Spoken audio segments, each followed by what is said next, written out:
Yes, CAT team.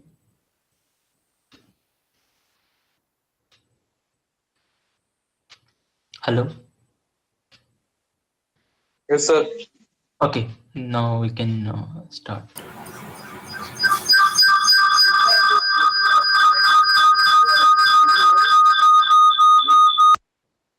Okay, thank you. Yeah.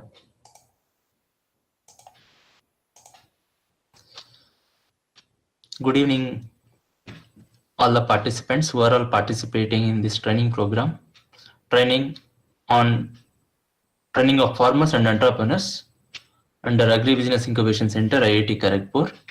Today I am going to take the lecture on farm implements and equipment operation as a day 5 lecture in this particular series of December 2020. I am Rajendra Machavaram, working as Assistant Professor in Agriculture and Food Engineering Department, IIT Kharagpur. Now, before knowing about the different equipment or implements which are relevant for the agricultural production, I just want to keep as a light of our agriculture status in our country. Anyway, I'm just showing here, I got the data of 2016-17. If you observe, the agriculture, it is the primary source of livelihood for 58% of India's population. It's out of 100 people, 58 people are depending on agriculture. And this agriculture contributes 17.4% to country's gross value added for the year 2016 and 17, and it was 18.6% in the year 2013-14. If you observe 13-14 to 16-17, there is a reduction of 1.2% of GVA. The reason is that most of the people are going into the other sectors like industry and service sectors, leaving the excuse me, sir. Yeah, is it audible to all of you? Yes, sir, it's audible, but your PPT is not full screen, sir.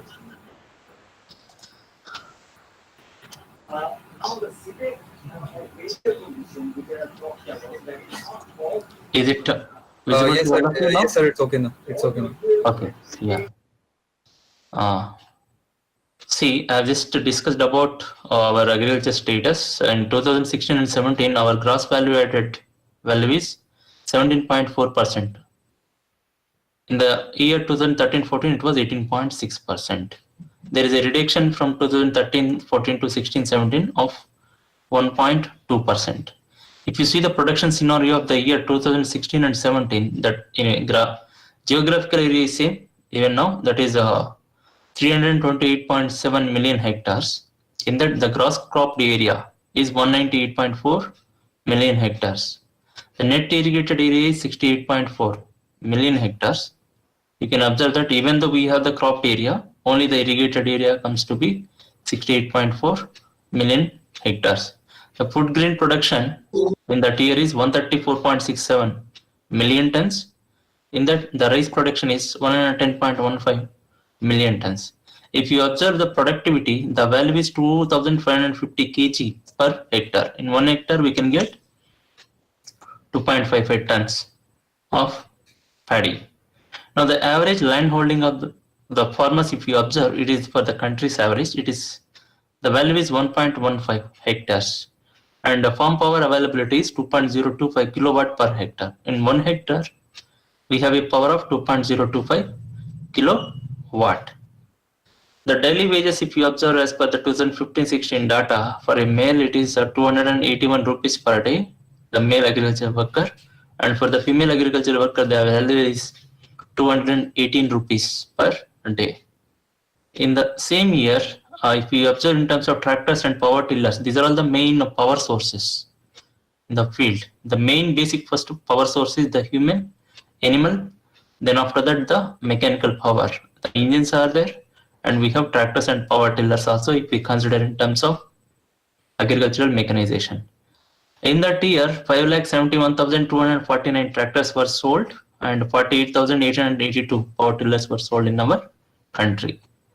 The main target is that we have to increase the income of a farmer household from 96,703 rupees, that is in the year 2015-16, to 2,19,724. It is the target by 2022-23 year.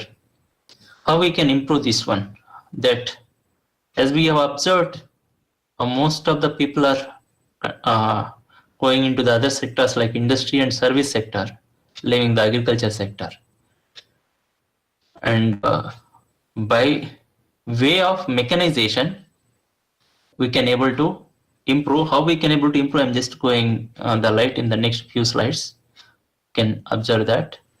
If you see the mechanized agriculture, what is mechanization? First of all, if we see, is the process of using agricultural machinery to mechanize the work of agriculture for greatly increasing the farm worker productivity.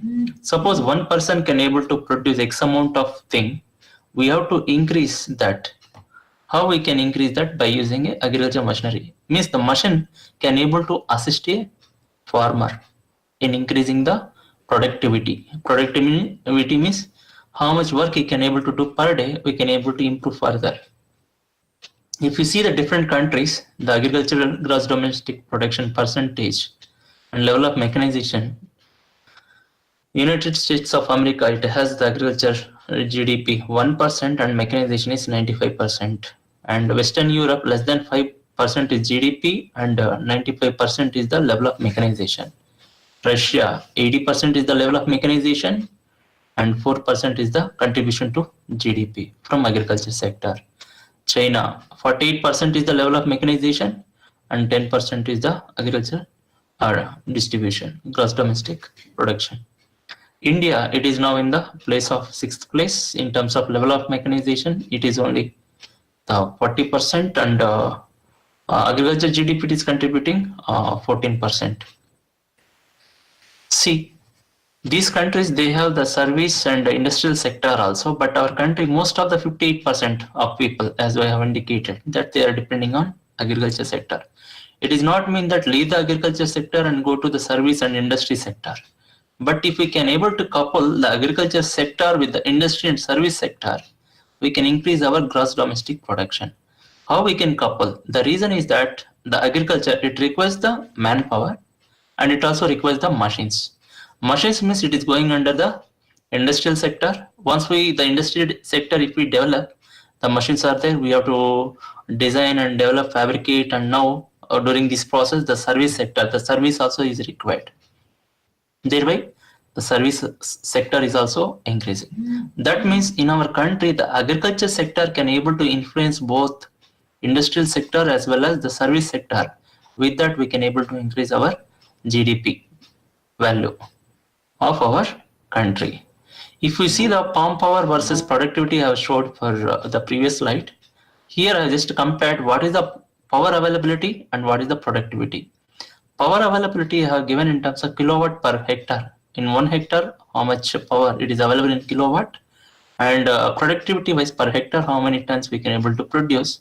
We can see from the 1965-66 year to 2013 and 14 year. If you observe here, the farm power availability is increasing from 0.32 to 2.02, and the productivity is also increasing simultaneously. That means there is an increasing trend throughout the year, and it only depends on our farm power availability. That means if we can increase the power availability in the farm, we can able to increase the productivity of our land.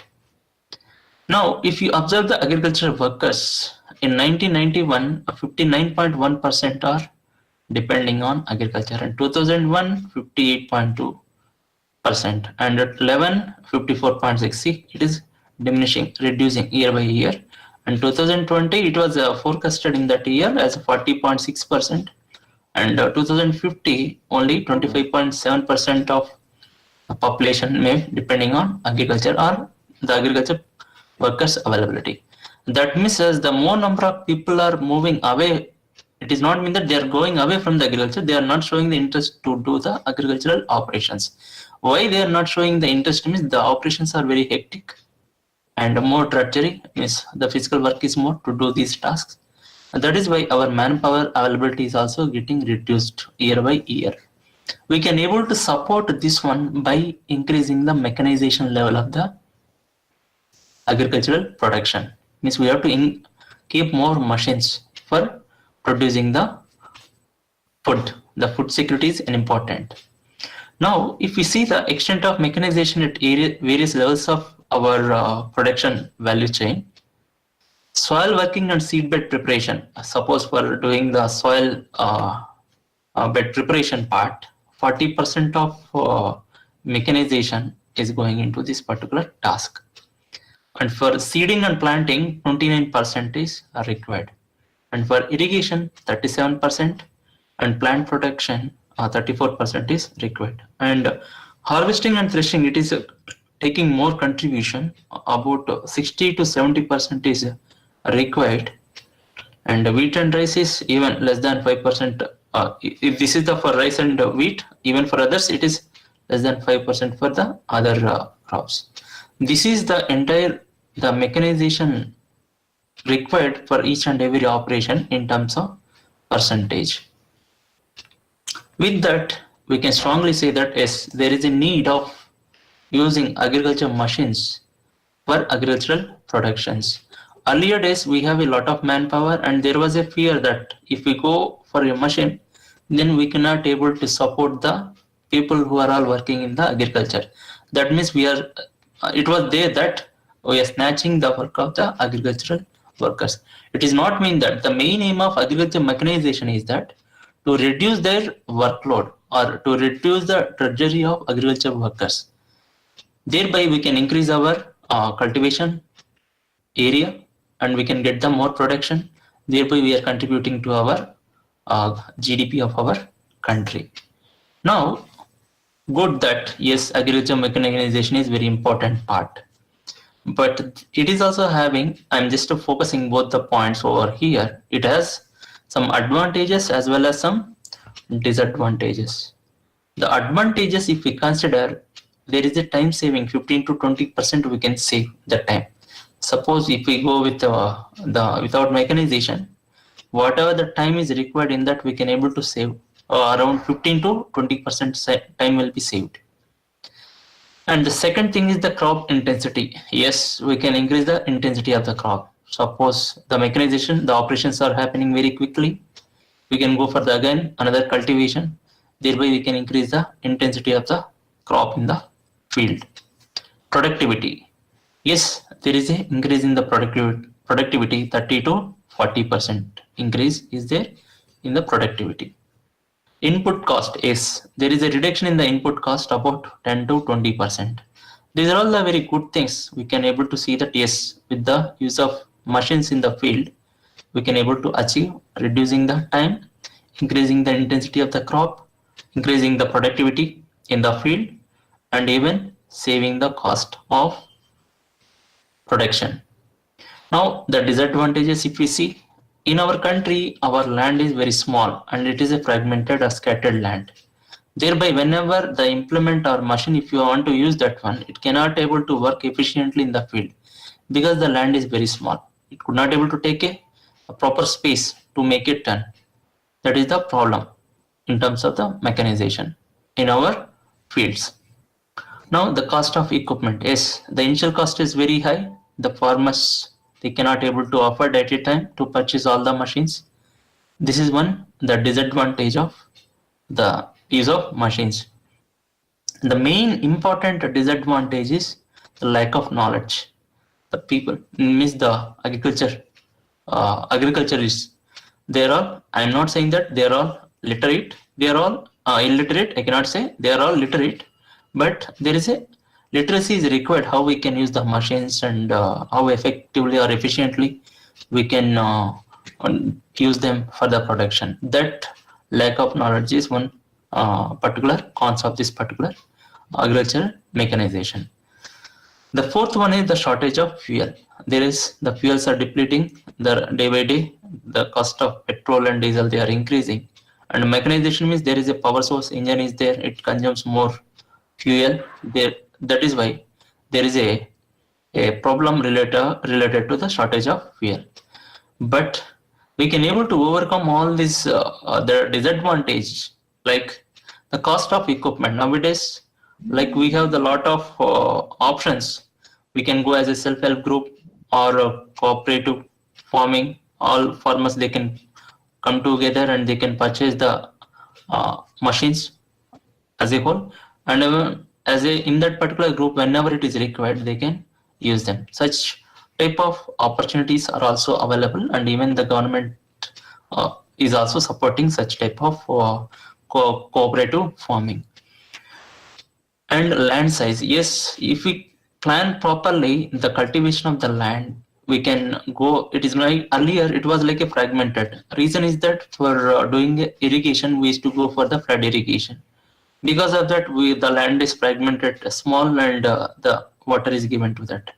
With the use of the other irrigation methods, we can even the problem of land scattering or fragmentation also we can able to avoid that. The lack of knowledge, yes, that is why we are improving the knowledge of the operators with such training programs, and the government initiatives are also there. Thereby, what all the developed machines are available, we have to take them to the farmers. Thereby, they can understand the usability of this particular machine, and they can compare with existing practice, the cultivation practice, and based on their choice, they can able to choose and operate the machines. Now, the shortage of fuel. If you observe the shortage of fuel, is fuel depletion is happening, and cost of fuels are also rising day by day. That is why the other technological interventions are also there, innovations are also there. Like we can go for the solar or the battery operated or electrical operated. These machines are also coming into picture. Thereby, we can some part we can able to come up from this particular disadvantage of shortage of fuel.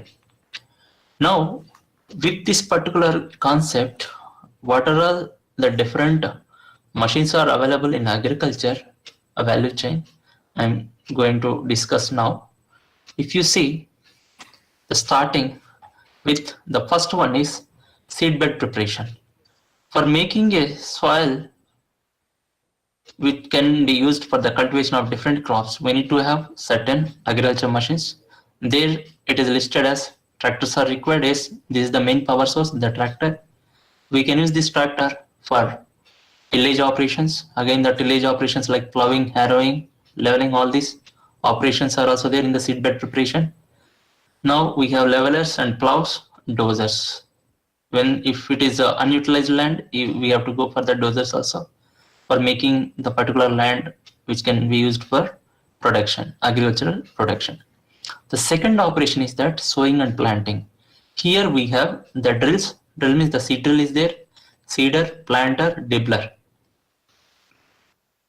I can tell you the difference between the seed drill, planter, and dibbler, even the transplanter, when we go with the different other machines.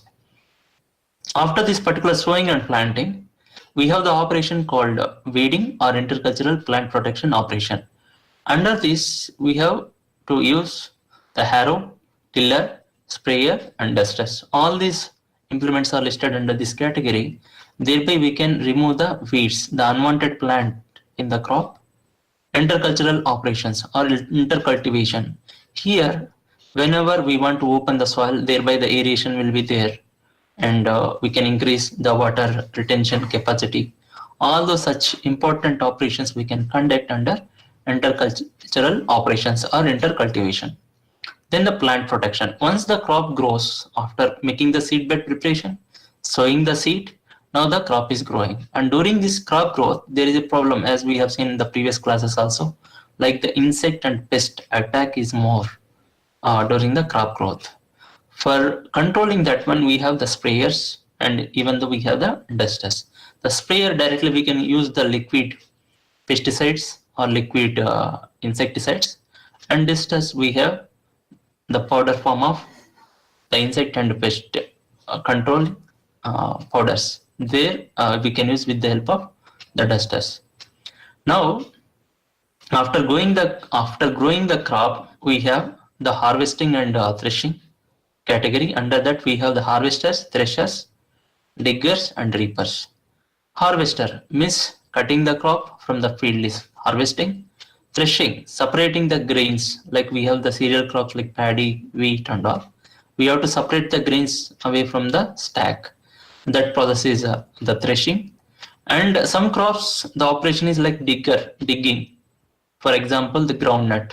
The groundnut is there below the soil.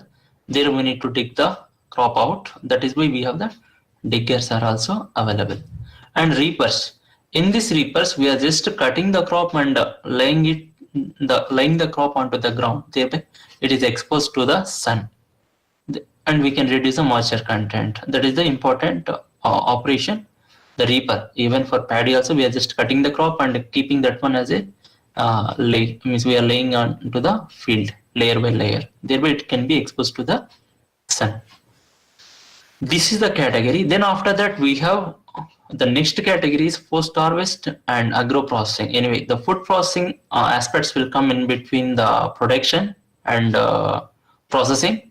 That is why that is comes under post harvest and agro processing. There we have, suppose whatever the crop we have cultivated in the cycle, we have to extract the seed, because seed extraction is a very important aspect. The seed can be used for the next cycle of cultivation. That is why we have seed extractors. We have dehuskers. Sometimes in the processing, I need to remove the husk. For example, the paddy, I want to convert that one to rice.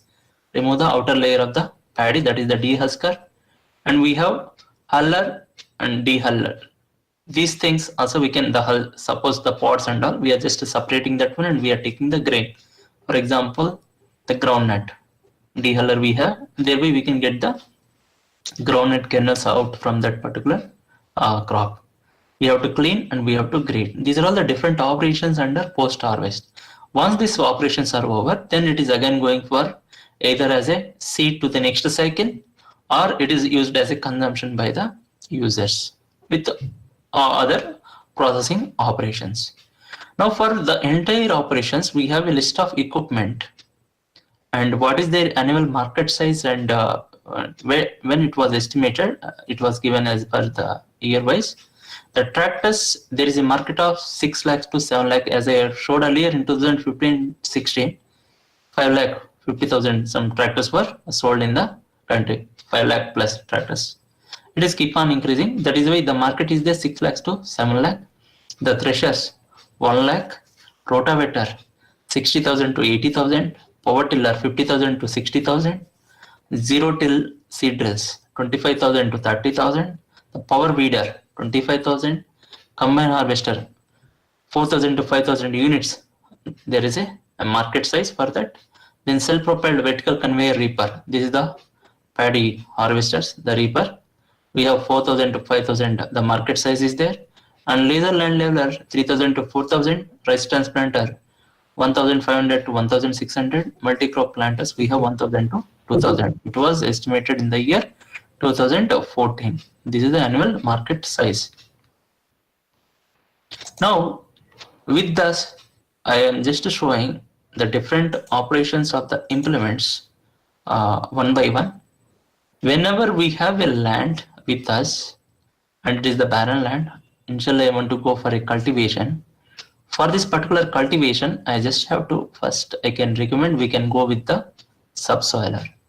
What is the subsoiler? Is that the subsoiler is a primary tillage implement used to cut through hard layer of soils below the regular plowing depth by means of narrow tines. These are all the narrow tines by which it can penetrate into the soil and it will break the hard pan. Means it was unused for long time the land, or otherwise the continuous movement of the machines are there on that particular land. What will happen is that certain depth of the soil, it becomes like as a hard pan, as a plate. It is very difficult to break that.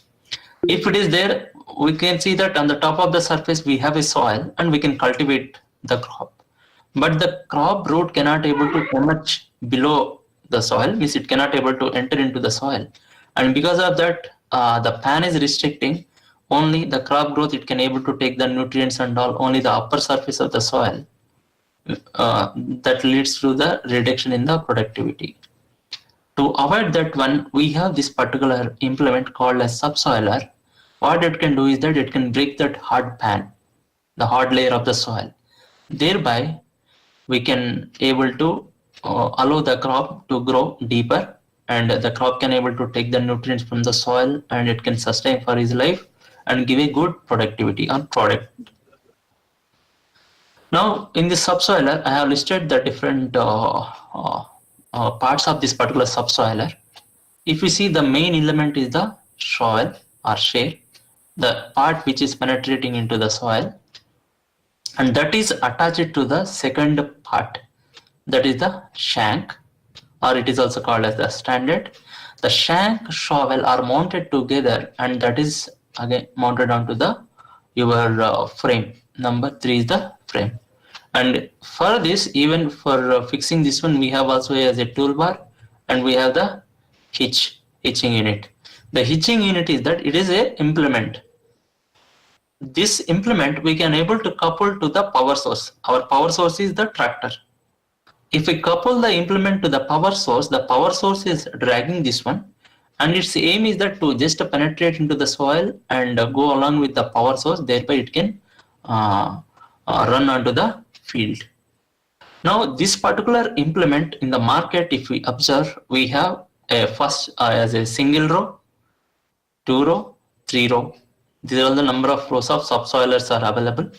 The tine size, if we see in the millimeters, 150 by 25 millimeter tine size is available. Means the tine size is same. Either we can go as a 2 or as a single or as a 3 based on the power range and width of cut. If we see as a single, we have 660 for single tine, and 2 tine is 1200, and 3 tine is 1500 millimeter width of operation. The weight also, if we can observe, 65 kg weight and 165 kg weight for the 2 tine, and 250 kg for the 3 tine subsoiler is available. Now the performance, if we observe the performance parameters wise, the field capacity of this particular machine is 0.1 to 0.15 hectares per hour. In 1 hour, I can able to cultivate 0.15 hectares. That means for 1 hectare I may require 6 to 7 hours of operation. Now the depth of operation, if we observe, it is, see, you can see the 40 to 100 centimeter depth of operation we can do with this. Now the speed of operation, the tractor can be operated between 2 to 3 kilometer per hour, because it is going as a more deep, it is plowing the soil. And the fuel consumption in 1 hour, it can consume 6 to 7 liters of fuel for this particular subsoiling operation.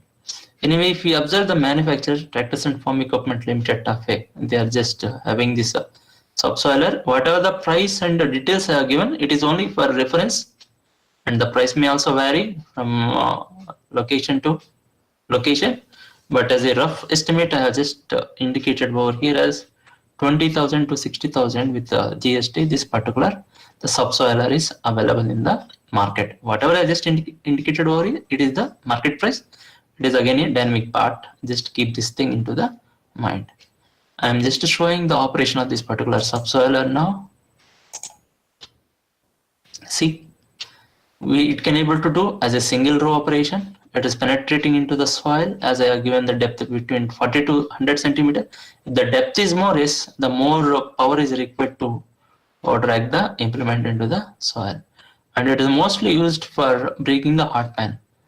In red cotton soils and all, there the hot pan is a main problem. It is causing even the water stagnant, all the problems will be there. To avoid such problems, we can use this particular implement, the subsoiler. Thereby it can penetrate into the soil and break the hot pan and bring it, the hot pan, outside. This we can consider it as the first operation for doing the cultivation. Anyway, before that, the cleaning and all the things are required. If lot of bushes are there onto the field, after that we can go as a tillage operation. We can use this particular implement.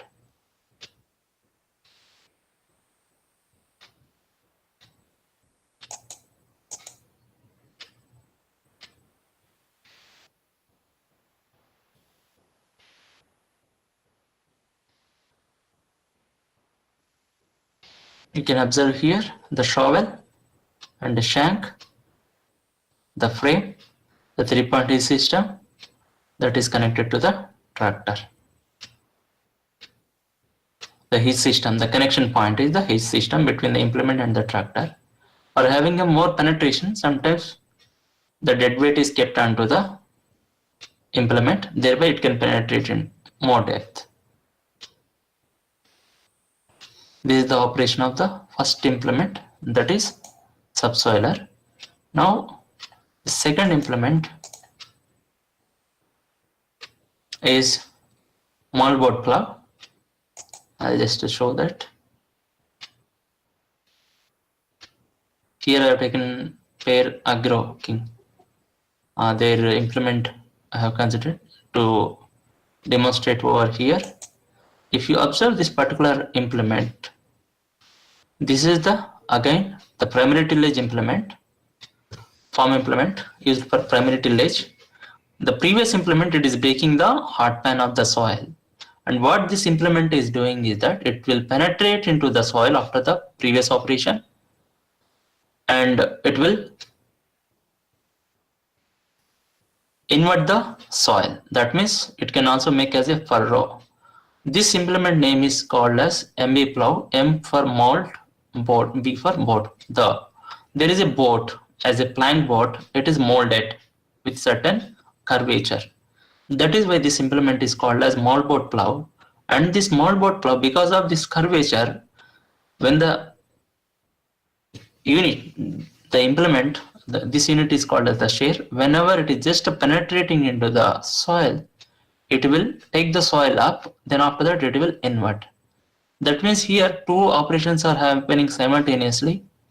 The first operation is penetrating into the soil and taking the soil, and after that inverting the soil. Both the operations are happening together with this particular implement. Why we need to do this particular operation is that sometimes in the previous cultivation there are like insects or pests which are submerged into the soil. Aim of this implement is that we can expose those insects and pests to the sun, thereby they can dry or die. We can able to go for the next cultivation. That is the main aim of this particular implement. That means we can penetrate into the soil, take the soil up, then after that turn it side by as a furrow, means and as a ridge. It can able to till the soil side by. Now if we see the specifications of this particular implement, we have the 2 bottom, 3 bottom and 4 bottom are also available, but as a power range 35 HP we can go with for 2 bottom, and about 40 HP power tractor we can go for 3 bottom. The size of board with the mold board, how much is that width? If we see for one particular bottom, it is called as bottom, means first one bottom, second bottom. For each bottom it will be like 305 millimeter, otherwise 30.5 centimeters. And width of cut, it is a 2 bottom. That is why the working width we can get as 610 millimeter, otherwise 61 centimeters. The depth of operation for this particular implement vary between 25 to 30 centimeter or 250 to 300 millimeter. And weight of this particular implement with the 2 bottom is 235 kg. The 3 bottom thing we have can operate with 40 HP tractor. The size of the mold board is also 305 millimeter or 30.5 centimeters. The working width, the one more bottom also will be connected. That is why it is 914 millimeters. Depth of cut is 250 to 300 millimeter and weight is 300 kg. Now the different parts of this implement, if we observe here, the first one is the mold board. As I have indicated, it is the plank board given with certain curvature, bent, to form as a mold board. Now this mold board is connected to the important another thing is that is the second one. It is just below this one. The second is the frog. A frog is there at the back side of this particular mold board. On this frog we can mount the mold board shear. Shear is having a shear point. The shear point is this one. This is the shear point. This is the shear. At the end of the shear we have the wing. The shear is having a wing and also it is having a nose. That is the shear point. This is the wing of the shear.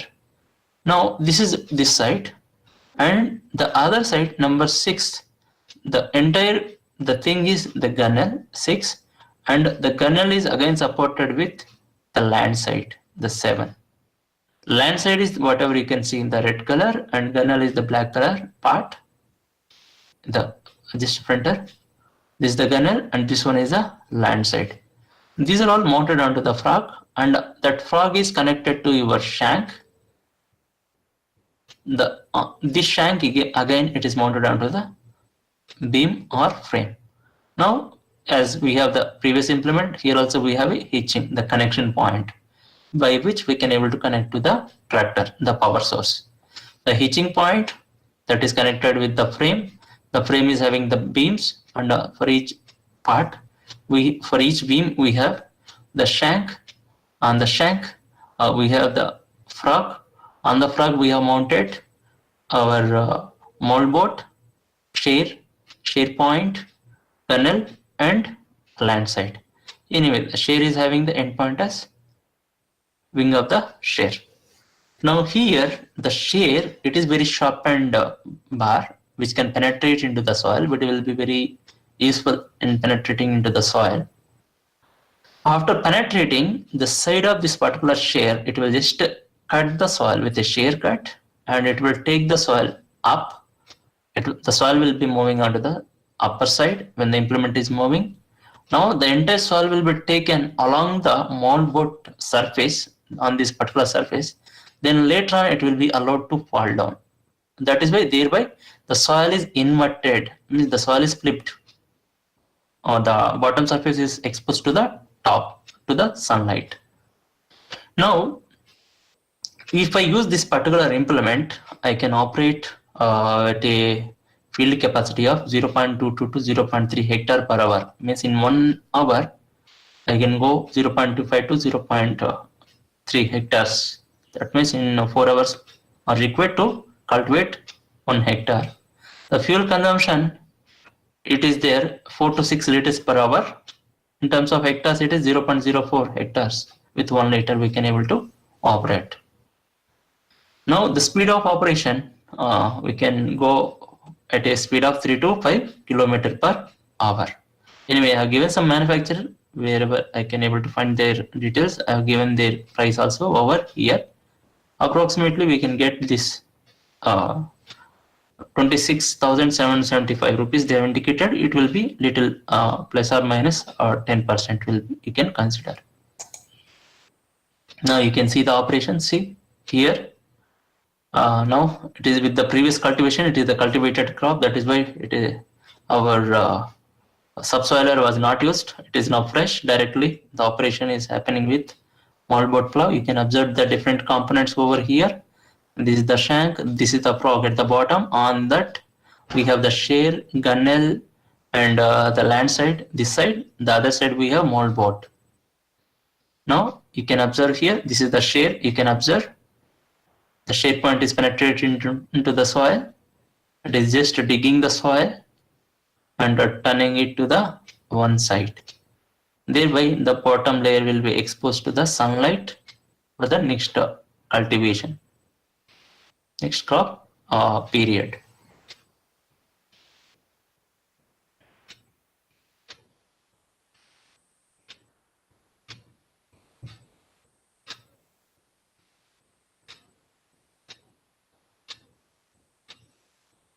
This implement is mold board plow. You can observe that it is only tilting the soil at one side. Suppose the tractor is going forward from one side, it will be tilting the soil towards right side. You can observe that. But when it is coming back, during that time, it will be tilting the soil towards our left side. That means there is a problem. Sometimes it is turning the soil towards right side, and sometimes it is turning the soil towards left side. To control such problem, we have the another implement. Thereby we can able to reverse the direction of tilting the soil. You can observe the top view also, how it is penetrated into the soil and digging the soil and turning the soil to the side.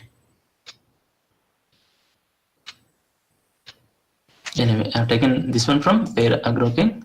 Yes, this is the thing reversible. See here also it is the same, but we can able to reverse the direction of tilting.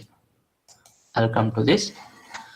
Reversible plow, it is called, is a moldboard plow which turns furrow slice to the right or left side of the direction of travel as required.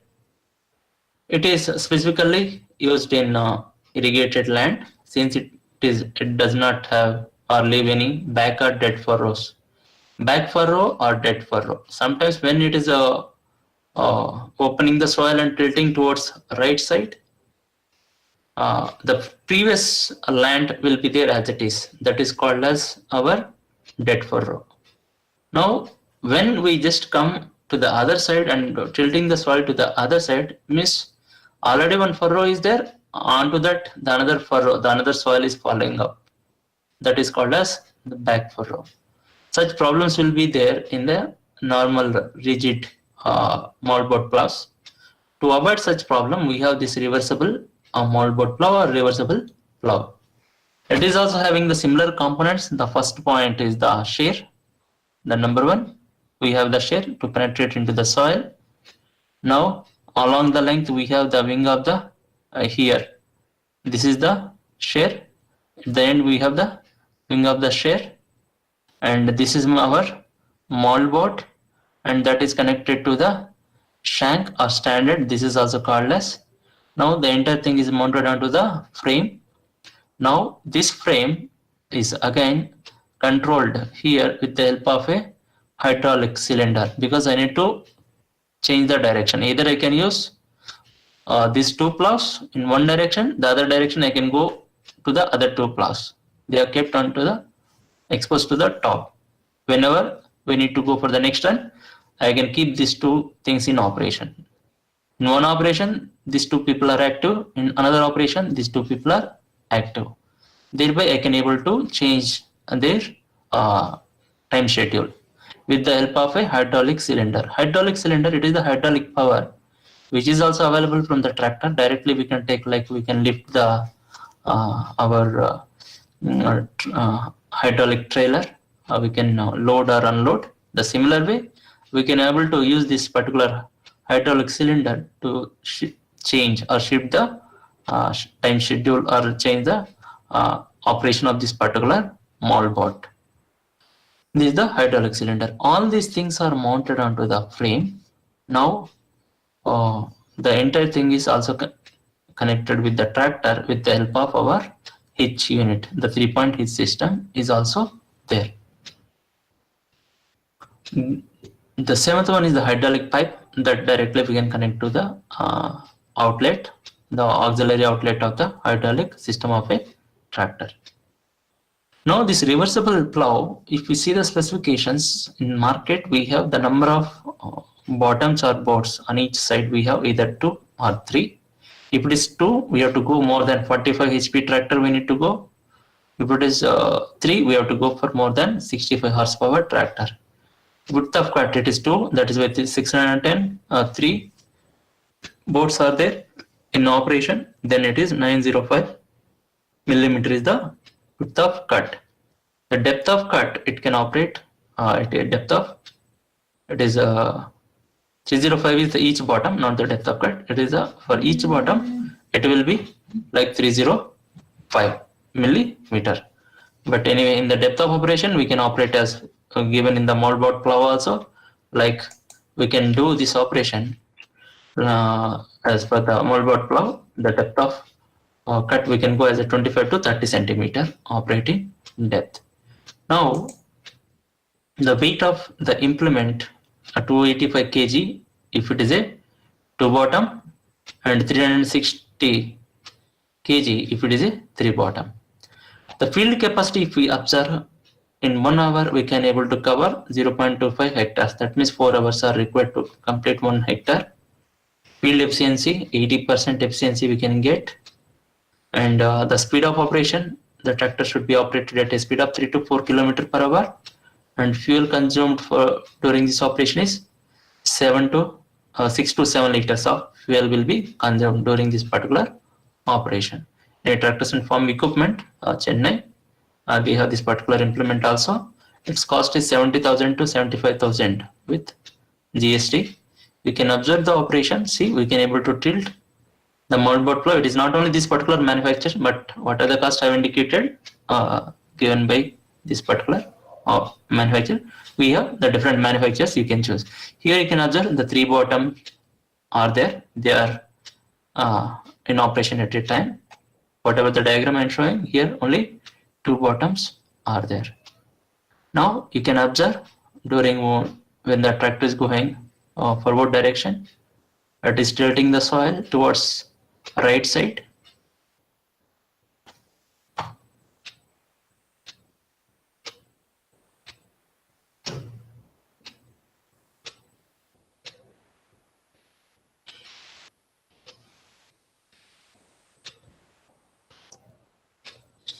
It is exposing the soil to the sun. All the insects and pests are coming out. Now in the other, while coming back, you can observe the rotation of the implement has happened with the hydraulic system. Now during this pass, it is called as pass. While coming to the second pass, again the implement is rotated, thereby can able to allow the soil to fall towards right side only.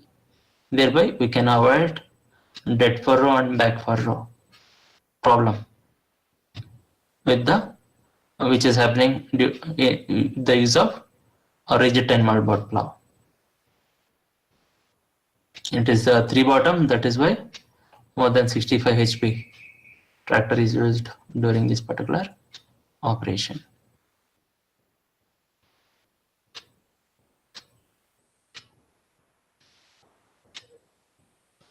And remember, while turning, see the operator here just kept the entire implement in lift position. Now it is in the lift position, and during operation we can able to lower down after turning.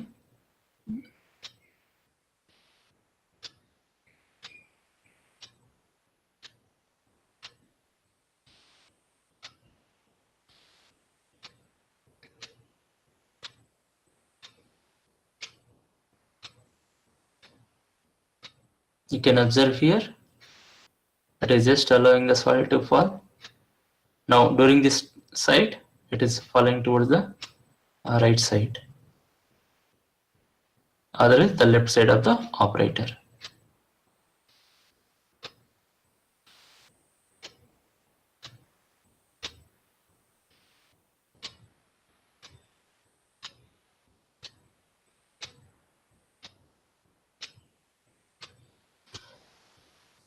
This is more reversible motherboard plow. It is also a primary tillage implement.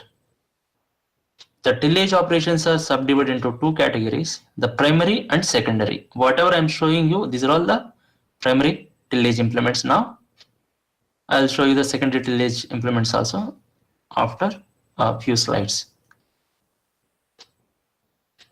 See, the implement is very heavy, that is why even we have the ground wheel to support the weight of the implement. The ground wheel is also kept in this particular implement. Okay, this is the operation of reversible MB plow. The first operation of the soil to open the soil and invert the soil. These are the 2 operations are happening, opening the soil and inverting the soil in the primary tillage operation. Now the next one is disc plow. There, as an MB plow moldboard is kept as a stationary element. It is not having any action or rotation. We have the another primary tillage implement called as disc plow. Disc plow is used for deep plowing in root infested fields. Whenever the roots are there in the previous cultivation, we have to cut those roots, or if the soil is very sticky, stony and hard soils are there, then we can go for the use of disc plow. It is designed to work in all types of soil for basic functions such as soil breaking, soil raising and soil turning. These are all the main functions of this particular disc plow as a primary tillage implement we have. Now it is, as I indicated, mostly it is used for root infested, sticky, stony soils and hard soils, because the disc is there. If any certain load is coming onto that, the disc can able to rotate, and it can even able to cut any stone or stick. The roots are there, it can cut the roots, or stones are there, it will just tilt or rotate about the axis, thereby it won't damage the implement. But whereas the MB plow operation, if we directly use the MB plow in root affected or sticky stony soils, sometimes the soil may damage the implement, because the MB plow is rigid, the tool. But here it is, we can able to rotate about an axis. That is why the disc plow has become popular in these soils. If you observe the different components of the disc plow, I am coming from again as a main important element, that is the disc, the first one, which is interacting with the soil.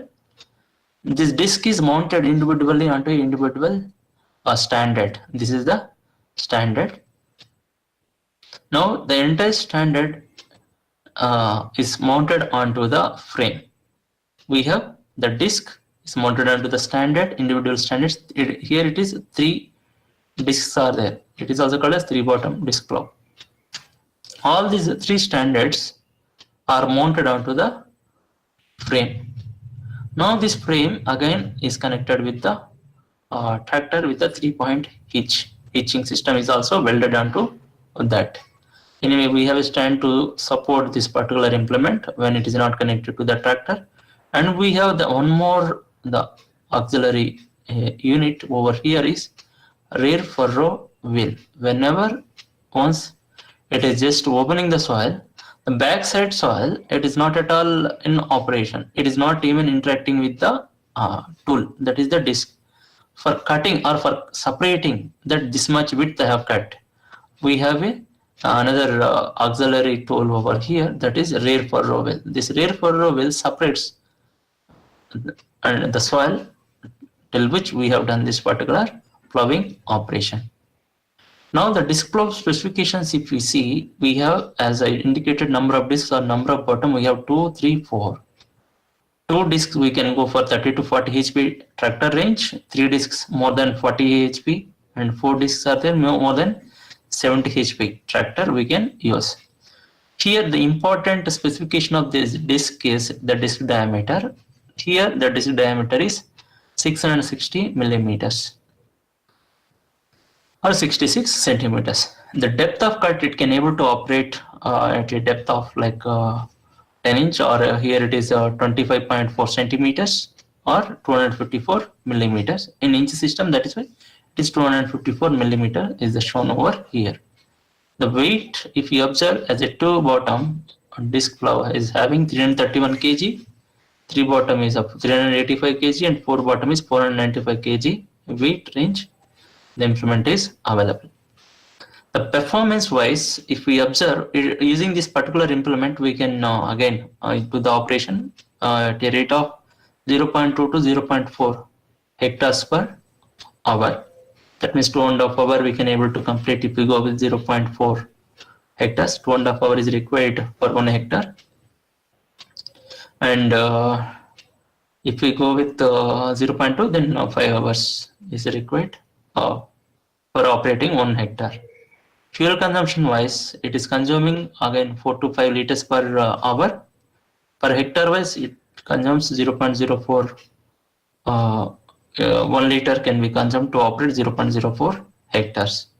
The speed of operation, we can go with 4 to 5 kilometer per hour. Anyway, tractor and manufacture, tractor and farm equipment, Chennai, TFE, they will be having this particular implement. The cost is approximately, I can have given over here as 50,000 rupees, including GST. Anyway, it will be plus or minus 10% the current market value. If you observe, see the operation here, the soil is very sticky, and the discs are in operation, and they are just cutting the soil and tilting the soil sideway. Once again, you can observe the operation. See here, it is just cutting the soil, inverting or tilting the soil side by, and discs are kept one behind another with certain spacing, thereby they can able to cover more width. And at the bottom you can also observe that there is a rear furrow wheel. It is just separating, it is exactly showing how much width we have covered in a single pass. During other turn, it can again take to the other part, it can able to complete the operation. Anyway, in this particular implement, we have this dead furrow and back furrow problem will be there because it is rigidly mounted. Now, after doing this, the primary tillage operations like ploughing, the next important thing is that I have kept as the land leveling. Leveling is also a very important aspect. So we got the soil, then we have to level it. Conventionally, the farmers normally are using the plankers drawn by the draft animals, that do oxen or bullocks. They are using to make the land leveled. Otherwise, by small tractors also, the farmers are going for leveling operation. It is in some states they are using the iron scrapers for leveling, or leveling boards are also they are using, which are connected to the tractors. You can also see the leveling board is also connected to the tractor, and they are using for leveling the soil. The traditional methods of land leveling using either animal drawn wooden log or mechanized land leveling using tractor drawn planker. Conventional methods of leveling are more, these are all taking a lot of time, and they give very less yield. And moreover, we have the other advanced technologies like laser land leveling operation is also available. Using the laser technology, we can able to precisely level the soil. I am showing you the laser land leveler operation. The first, see, I have kept a laser land leveler. Here it is the laser transmitter. Here we have the laser receiver. It is receiving the level of this particular laser. With reference to that, we have the other units like bucket. We have, and this bucket movement we can control with the hydraulic system. See, whenever the tractor is climbing onto the top, now bucket is allowed to be there and it is just collecting the soil. But whenever the tractor is coming downside, whatever the soil is collected into the bucket, that will be filled into that the downside of the soil. This is the leveling bucket. We have a height reference with the laser line. Now, using that laser reference, once we go into the field of the operation, based on that height of how much distance I need to operate, that will be sensed by the receiver. The laser emitter is emitting that one, and based on that height, we have an hydraulic actuator. It can able to actuate the height of the bucket. Based on the height of the bucket, either I have to cut the soil or fill the soil will be considered. Now, here the bucket operation is very important, that is controlled by the hydraulic system. In the field also you can observe, see, the after the soil is plowed, and now it is very easy to take the soil from one side and it can be taken to the other side. Wherever the ridge is there, from there it can be collected and it will fill into the furrow side. That means thereby the entire thing will be leveled. Now, the manufacturer, we have the Mahindra Rice Limited. They have also one laser land leveler with the other company tie-up, and the cost of this laser land leveler is 3,40,000, as I indicated over here. It will be in this particular range. Now, as a performance parameters wise, if you observe, we have the field capacity 0.07 hectares per hour to 0.151 hectares per hour. In 1 hour, we can cover 0.07 to 0.15. That means 10 hours is required to do 1 hectare operation. It is if the undulations are very minor. If more undulations are there, accordingly the time will be considered. More time it may take for doing this particular operation. As a fuel consumption wise, it takes a lot of fuel. It takes like a 3.62 to 3.96 liters per hour per 1 hour operation. But anyway, more number of hours are required per hectare operation, takes more fuel. The speed of operation, we can go with 5.71 to 6.15 km per hour for that particular tractor. The range is given. And evenness of leveling with this particular laser lander, we can go with as a 99.2 to 99.7%. That means it is very precise in maintaining the evenness of the level. If you observe the different components as I have indicated, we have a drawbar by which we can directly connect to the tractor and we can drag this particular implement. And we have a blade that is directly connected to the bucket. We have the bucket also. The blade cuts the soil and takes into the bucket whenever there is a high profile. Profile is little more. Then whatever the soil is filled inside the bucket, it will just allow the soil to fall into the furrow side, the downside. And that can be controlled. We have the laser receiver over here. That laser receiver is giving the signal to the hydraulic system, and based on that it can lower or raise the bucket. Anyway, we have the mast also here for just connected to the tractor. This is the mast. The next implement is we are going for the secondary tillage implements. The secondary tillage implements are harrows. Here whatever I have indicated is, this one is the disc harrow. Plow will open the soil and invert the soil to side by, whereas the harrow breaks the soil, mix the soil, and some partly it will levels the soil. That is the operation of the harrow. The difference between the plow and harrow is that plow only opens the soil and inverts the soil, whereas the harrow, it breaks the soil, mixes the soil, and it will sometimes levels the soil after operation. That is why using this primary and tillage implements, mostly we can complete the seedbed preparation with the plows and harrows. Both are required. As you may see that why these many type of implements are available. It depends on the task, which task we are doing mainly. The tasks are like open the soil and invert the soil. That is the first task. We can use primary tillage implements, and break the soil, mix the soil, and allow that one and to a little level surface. That is the operation of the secondary tillage implement, that is harrow. Disc harrows are foam implements used to prepare the soil for planting or sowing by breaking up the clods and surface crusts, thus improving soil granulation and destroying the weeds. Even using the harrows, if any weeds are also there, we can destroy them mechanically. This is offset disc harrow, whatever I have just showed as a figure. Why it is called offset, I will explain you. If you observe the specifications which are available in the market, we have 12 discs, offset disc harrow.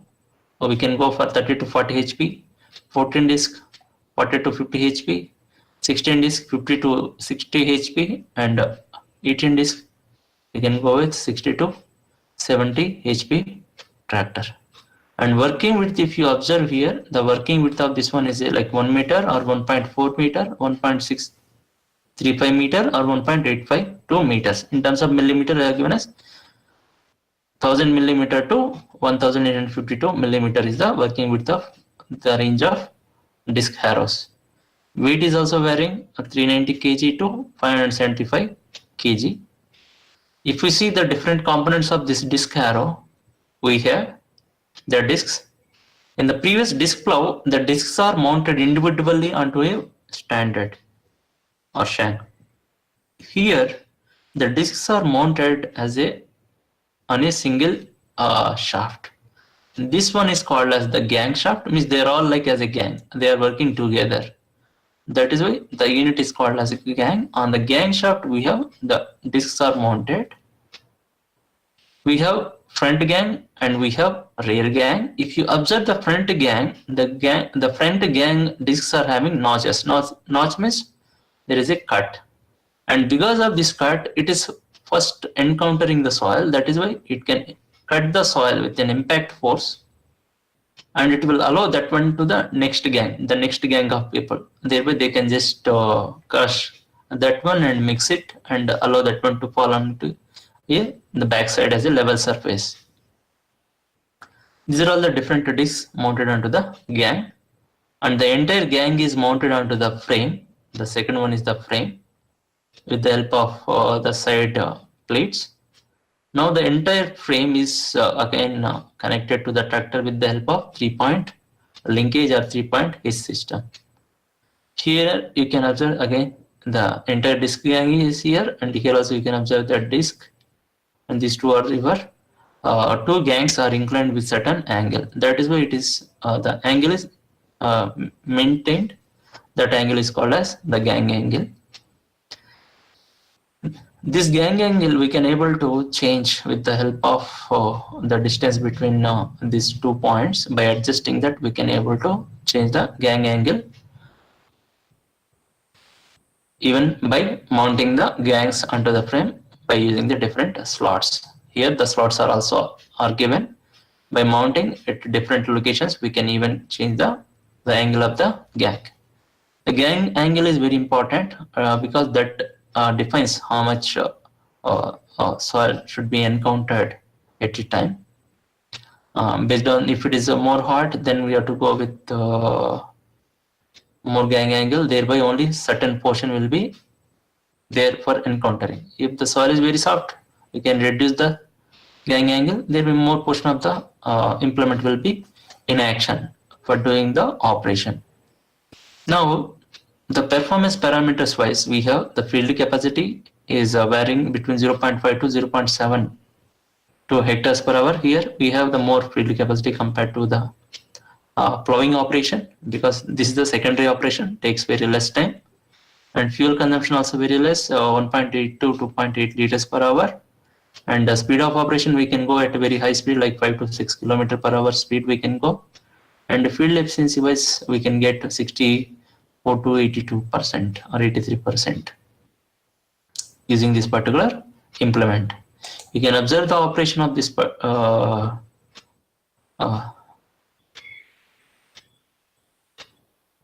offset disc arrow. But anyway, I have kept the cost of this Mahindra & Mahindra. They have kept the cost is 35,000 with the GST. The video I'm just showing as a Field King disc arrow. You can observe here the scrapers are also there. Whenever the soil gets stick onto the disc, the soil will be separated from the disc with the help of the scraper. As I told earlier, see the front gang discs are notched discs and rear gang discs are plain disc. This is the disc. When in operation, the front gang disc, they will just break the soil with impact force. See, notches are there on the front gang, and the plain discs are there onto the rear gang. The operation, you can observe that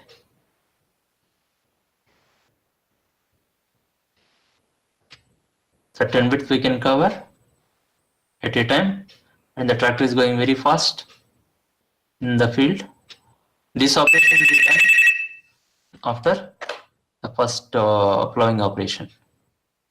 I'm in a class, sir. Okay, sir. Thank you.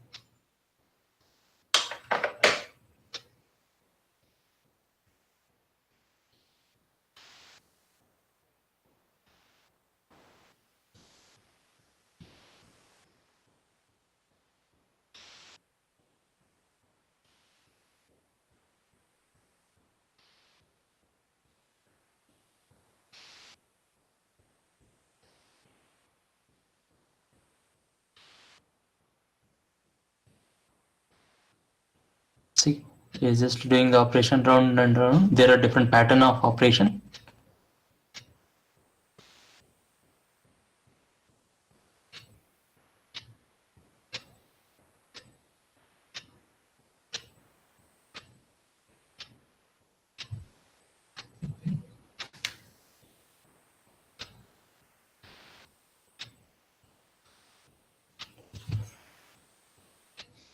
This is the secondary tillage implement which breaks the soil, mixes the soil, and allows the soil to fall little with the evenness, the leveled surface.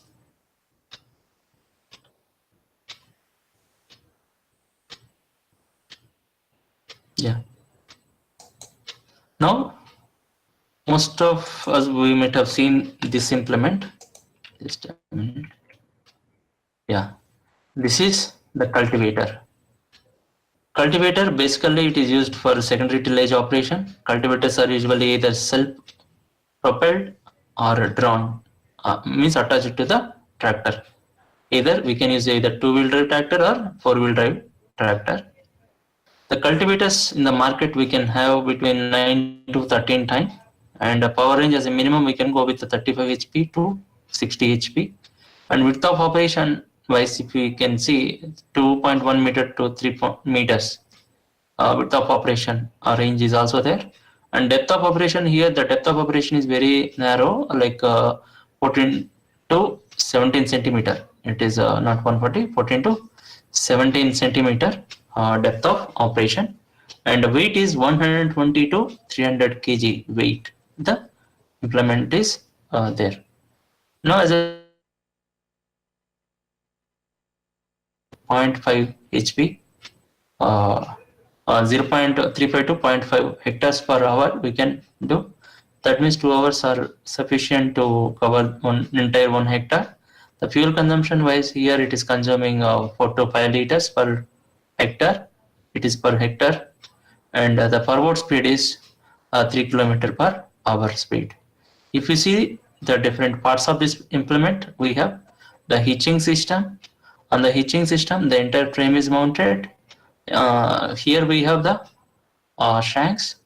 On the shank, the shovel is mounted. Similar to the MB plow also, we have the moldboards are mounted onto the shank. Here, the shovels are mounted onto the shank. The shank is mounted onto the beam. The entire frame is also constructed to attach as a single unit to the tractor. Its cost is around 23,000 in the market, and I have given different parts of the country. I just indicated few manufacturers. From Maharashtra, you can get the manufacturer from this particular company. Now we can observe, most of you might have seen this particular operation.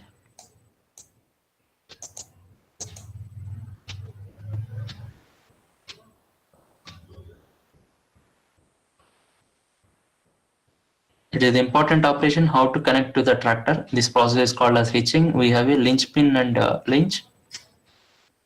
Directly we can connect to the tractor. See here, this is the cultivator.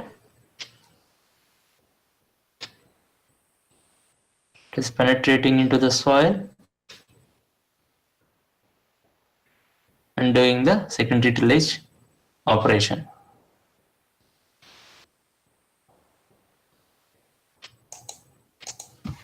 This is the another important implement, rotary implement, or this is also called as rotary tiller or rotavator. Rotavator or rotary tiller was introduced in 1930s by Swiss manufacturer in USA. It is used for seedbed preparation in heavy soils and puddling operation in paddy cultivation. In both these operations, this implement is used for dryland as well as wetland. Dryland means we can directly go for direct seeding or seedbed, like the different crops like wheat and all we can sow. Before that, we can use this one. Or wetland, as a paddy, we can directly go with puddling operation. After puddling operation, we can transplant the seedlings in the puddled field. For such operation also, puddling operation also, we can use this rotavator. The rotavator specifications, if you observe, we have the rotavators of different working width, like 836 millimeter to 1455 millimeter, like 1.4 meter to 0.8 meter working width range. The implement is available. Tractor power, 25 to 35 HP tractor, if I use, I have to go for 836 millimeter working width. Yet the depth of operation is 15 centimeter or 152 millimeter. weight is 230 kg weight. This implement is available, and 35 to 40 HP, 1.042 meters. Working width is available. Anyway, working depth is same, and weight is 260 kg for this particular range of power range of the tractor. Similarly, 40 to 47 HP, we can go for working width of 1.248 millimeter, and 50 to 60 HP, 1.455 meter, 1455 millimeter. We can go at this particular working width. If we see the different components or parts of this particular implement, starting with the tractor and implement connection point as a hitching system, we have this hitching system is mounted onto the frame. On the frame itself, we have a unit for transmitting the power of PTO, power takeoff is available in the tractor. From there, we can take the power from engine to the gearbox, and from there we can take it to the implement. This is the power takeoff. From that, we can couple to this particular gearbox. Now the power is coming here, and from there the power will be transmitted to the rotor shaft. This is the rotor shaft. Here we have the different rotors. On that, the rotavator tines are mounted. These are all different tines of this particular implement. Here the implement, these rotors, we have a fashion like 3 or 4 will be one direction, the other 3 or 4 will be the other direction. That means on a single rotor, either we have 6 or 8 tines will be mounted. The entire, this one is the rotor flange, and here we have this particular unit is our depth skid. We can even able to control the depth of operation by adjusting this skid. With this, we can control the depth of operation. We have anyway the rotor drive is there side by, which gets the power from the tractor and gives to the implement. And this implement is active tillage implement. That means it can use the power of the tractor directly, actively. That is why it is called as active tillage implement. As a performance parameter wise, we have field capacity, and it is for seedbed preparation, the value is 0.43 hectares per hour, and for puddling operation, this field capacity is 0.38 hectares per hour. In puddling operation, it takes more time to do because water and the soil we need to mix together, and for dry operation, it takes very less time, or it covers more area. Fuel consumption, the same thing. In seedbed preparation, 3.2 to 0.13. 3.2 liters per hour or 0.13 hectares per liter it will cover. But in puddling operation, you can observe that it covers less area per liter of fuel, that is 0.11 hectares per liter. Fuel consumption is more in puddling operation, that is 3.5 liters per hour. The speed of operation for dry operation, we can go with 3 to 6 km per hour, not point, and for puddling 4 to 5 km per hour. The fuel saving in seedbed preparation using this particular implement compared to the other passive like cultivator, we can save 56% over cultivator, and for puddling 21% of fuel we can save over puddler. That means it has become more popular because of the activeness, that the power of the tractor directly it is using as a active tillage implement. We can save 56% of the fuel over normal cultivator operation, and 21% of fuel we can save with this particular implement in puddling operation as compared to the puddler. Now I can just show you. Anyway, the cost I have indicated as 1,04,203 rupees with GST. You can also see the manufacturer at one particular location of the country, and that is in Pune. You can observe, see, the power is coming to the implement with the joint, universal joint it is called, that is the coupling between the tractor and implement. Here the level board is also there. After breaking the soil, and mixing the soil, even we can able to level with the level board using this particular implement, that is rotary cultivator, or it is also called as rotary tiller or rotavator. Here the axis of the shaft is horizontal axis. Nowadays the vertical axis implements are also coming with the name of rotary plow. These are all the specifications of this particular implement. The next implement is the bund farmer.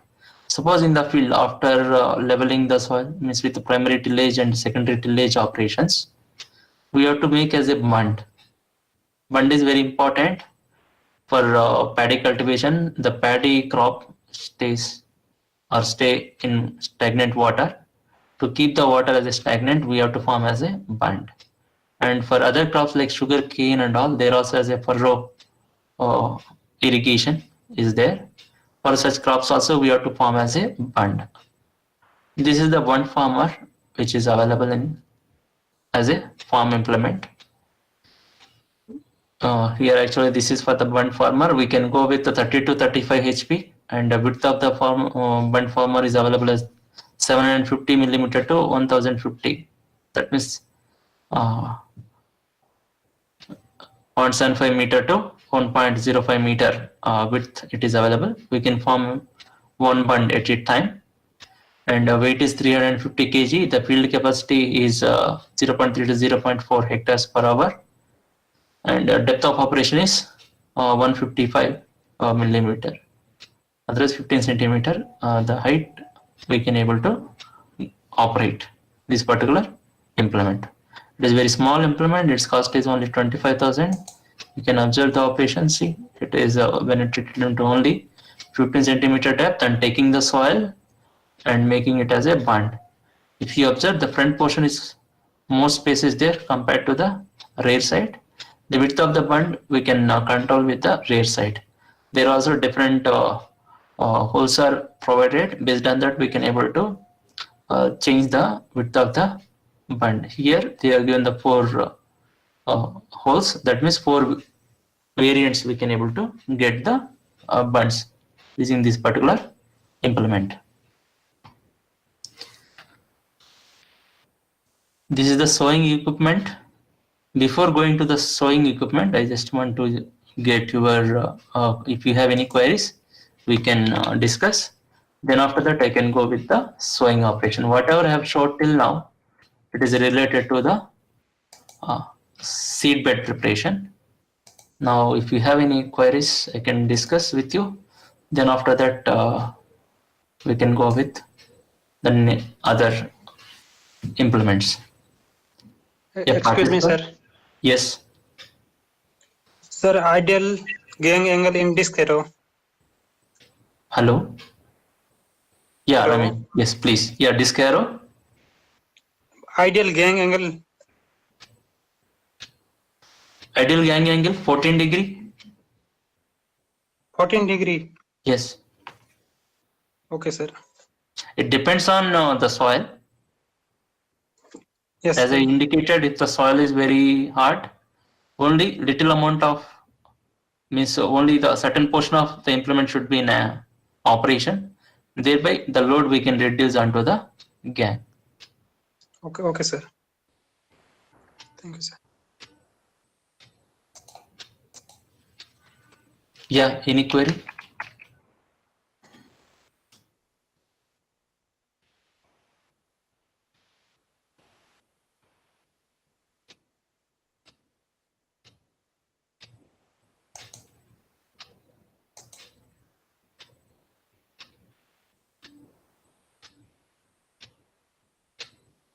We can only change like as a in 90 degrees we can go either halfway, either 45 0 to 45 or 45 to 90 for this particular gang angle. That means 45 degree variation is provided over there. Based on our condition, we can adjust that.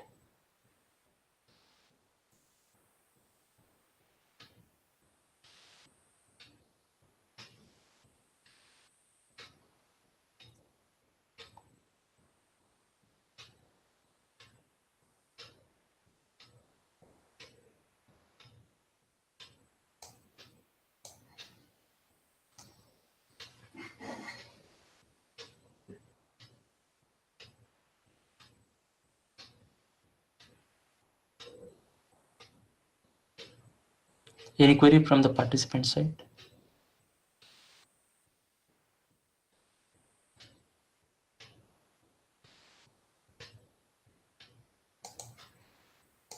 If no query, then we can go with the next set of implements and equipment.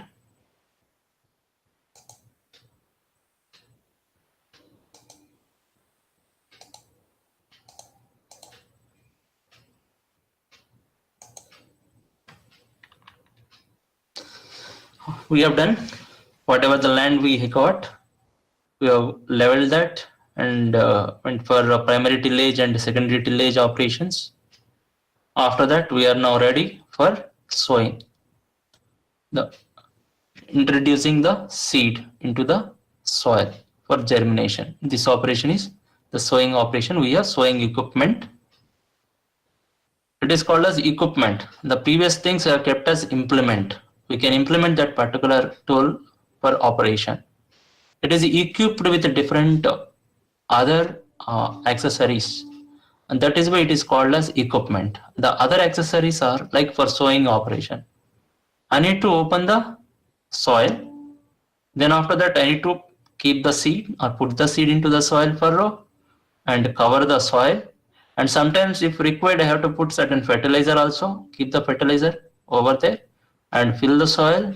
And sometimes compaction is also required. Then only the seed can able to germinate. It is, if there is no compaction, the seed cannot able to germinate out from the soil.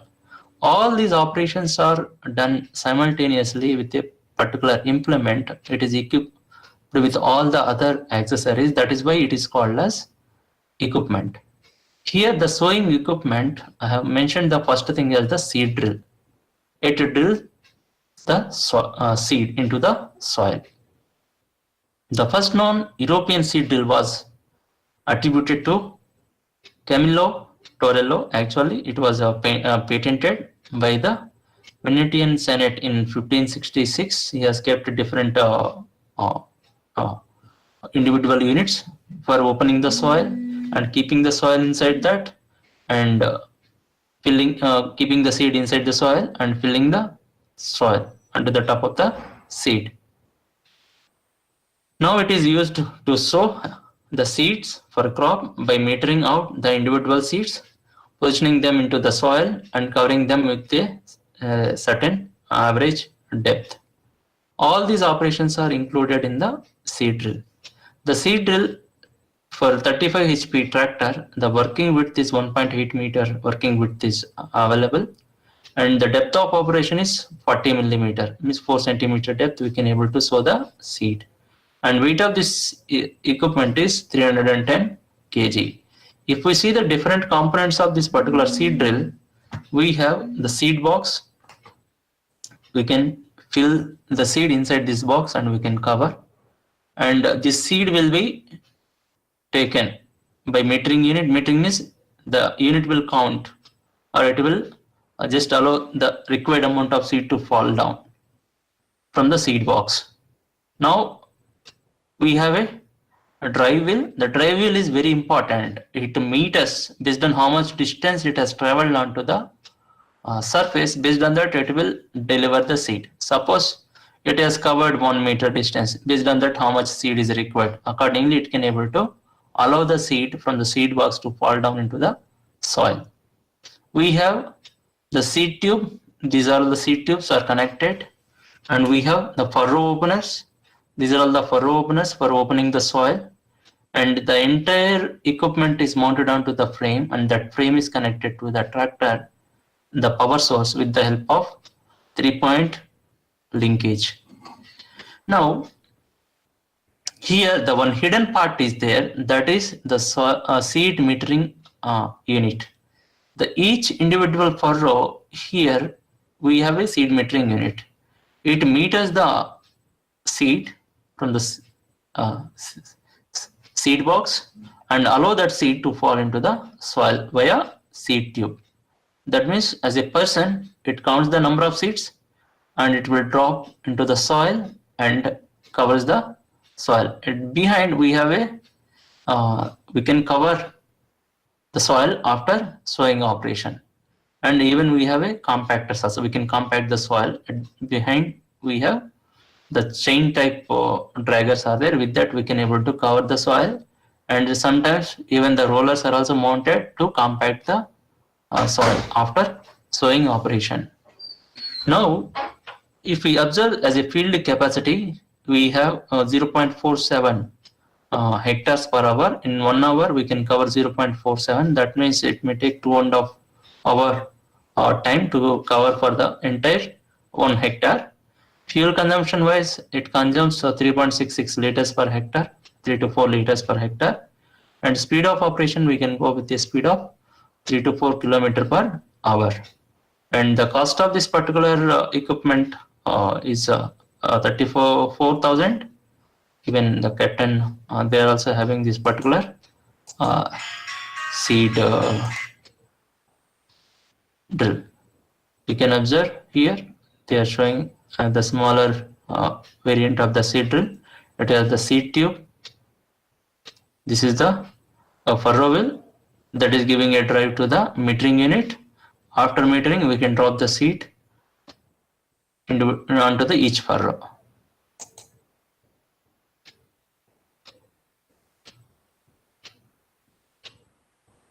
They are having very small tractors, and that is why they have kept the smaller equipment which can be fitted to the tractor, and with that we can able to do the sowing operation. Earlier days, even the bullet drawn seed drills are also available, but anyway, I have indicated over here as the tractor drawn seed drill. Now, the important one more, the thing is as the happy seeder. Here, there is a problem of burning the stubble, paddy stubble after the previous cultivation. To avoid that, the engineers of CSIRO Griffith at Punjab Agriculture University, they have developed the first prototype of happy seeder in July 2001, and it was being manufactured at the particular district at the Punjab, and it used for sowing wheat without any without burning the soil stubble or residue. Here, this is the happy seeder. It is also having a different components as I indicated earlier, different units. Along with this, even the fertilizer also we can allow to drop. It has fertilizer box as well as seed box together. From one particular box, we can meter the seed and allow that one to fall into the soil via seed tube from metering unit. And the other side we have the fertilizer. Fertilizer also we can drop. These two things will be metered or monitored by the help of a ground wheel. This particular ground wheel or drive wheel, which gives the drive for both metering units of seed as well as fertilizer. Now, after allowing that one, we can able to just drop down into the soil with the help of a furrow opener, and behind that we have a soil covering devices for covering the seed with the soil. Now, the tractor HP 45 HP we can use for a 1.8 meter working width of the machine. Here it has a number of times, so 10 times will be there, means 10 furrows we can able to sow. And here we have as a rotor is also there. The rotor speed is given as 1500 to 1600 revolutions per minute. Now, if it is more than 45 HP, we have 2 meter working width. The number of times are 13 furrows we can able to do that. The field capacity wise 0.26 to 0.30 hectares per hour.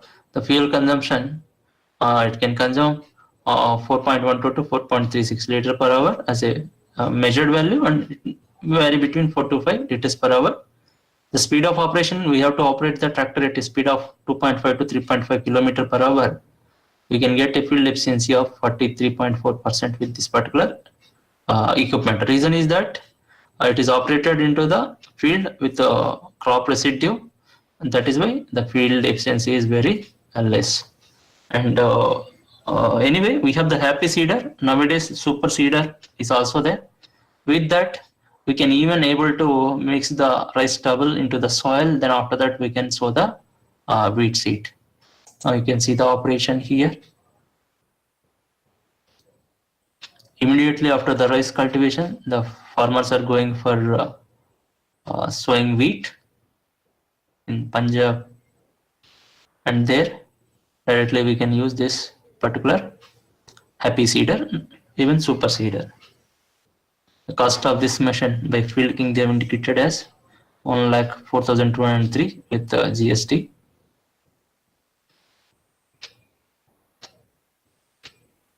Thereby we can avoid the problem of rice stubble burning.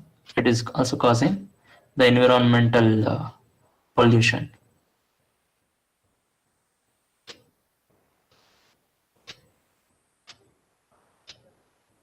We can control the environmental pollution with the use of happy seeder or super seeder into the field immediately after rice cultivation. The farmers can go for wheat sowing.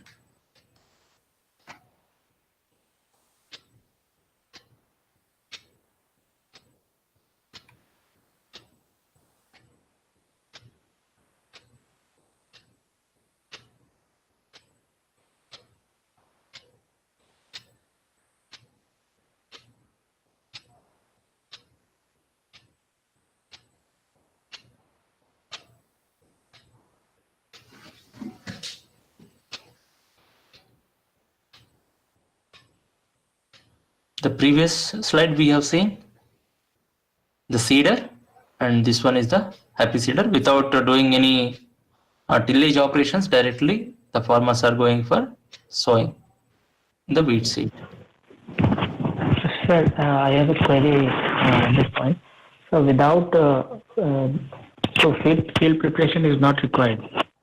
Yeah, with the use of this happy seeder, main thing is that there is a certain period, immediately after paddy harvesting, the time available is very less, like 1 month to go for the wheat cultivation, because the wheat can be grown only in this the spring, in the winter season, and for doing this both the crops together, what they are doing is that immediately they are shifting for the wheat sowing, and because of that, the time availability is also very less. Means for opening the soil with primary tillage and taking and leveling with secondary tillage, that much time is not available for the farmers to do this operation. And so the remains of the earlier crop will not hamper or will not create a problem for the next crop. yeah, for wheat crop, that is why the recommended is this seeder. There is one more concept, we can even able to save the soil moisture by covering that the field. If we do this one, the soil moisture we cannot able to save it because of evaporation and from the soil moisture content will be lost. To avoid that, we are covering the soil with different materials during that operation also, as a zero tills. For that also, it is recommended we can go for happy seeder for sowing the seed directly into the soil. And wheat, anyway, it requires very less amount of water, and it is not grown in the stagnant field, and that is why for wheat cultivation it is recommended. Okay, thank you, sir.